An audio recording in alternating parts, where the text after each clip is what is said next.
Hi, this is Kathy with the Wasket Tales, and I have a special story today, and it's called Mr. Finch Hits the Headlines. Now, this isn't just any Finch, this is an English Finch. He's very cultured and very intelligent. He knows how to do things most birds don't know how to do. He's a very dapper looking bird. He actually has a special outfit for being able to meet the editor in the story. Let's find out. Mr. Finch hits the headlines. Mr. Finch was 2 to 3 foot tall, but he had a creativity in writing. As he was checking out the want ads on the computer, he came across a job for writing a column in a newspaper. This would be a chance to put his creative skills to use. He hunted and pecked and filled out the application online. The column required writing a story segment for the morning paper.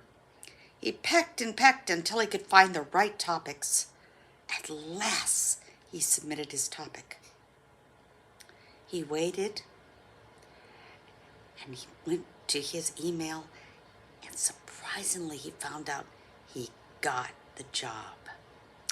Well, the editor wrote back. He said, "I'm amazed how much you know about birds. Could you write a segment in the paper regarding wildlife in the area?" Mr. Finch was excited and flew to tell his neighbor, Tweedle, the good news. She said, "That's great. I have some ideas about types of birds in the area that you could write about." Mr. Finch said, "I know about other wildlife. I can tell them how to be careful when they're in the forest, like what they can watch out for." "Don't forget to tell them about forest fires, to be careful playing with fire," said Tweedle. Mr. Finch started working on his article right away. The editor was impressed when he read Mr. Finch's story. He wanted to meet the writer of the article. Mr. Finch said he would meet him at his office at 1:00 p.m. on Friday morning. Now, this was all done by email, so the editor had no idea it was a real bird who was doing it. Can you imagine? They set up the time that they would meet. Friday came, and Mr. Finch was very nervous about meeting the editor. He wondered what he would wear for the occasion. He decided on a top hat, a tweed coat, and a very small pair of trousers. He was soon on his way.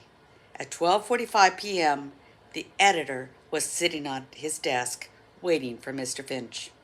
At 1:00 p.m., there was no sign of Mr. Finch. "Well, I'm disappointed. I thought I'd finally had the writer I'd been waiting for."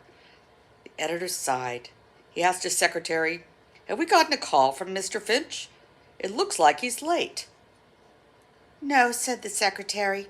"Too bad, though." Just at that time, in walks a tiny bird with a top hat, tweed coat, and trousers. He was carrying a small suitcase full of short stories.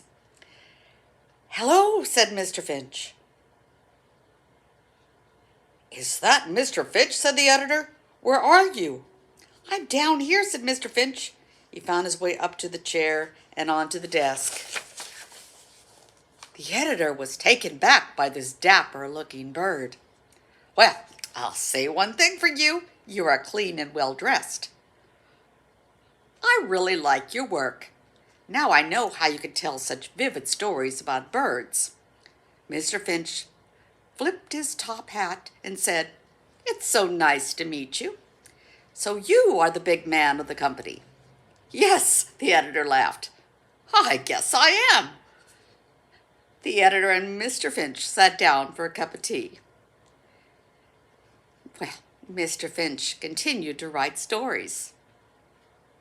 In fact, he had his own little office that was just perfect for some of his stature and size.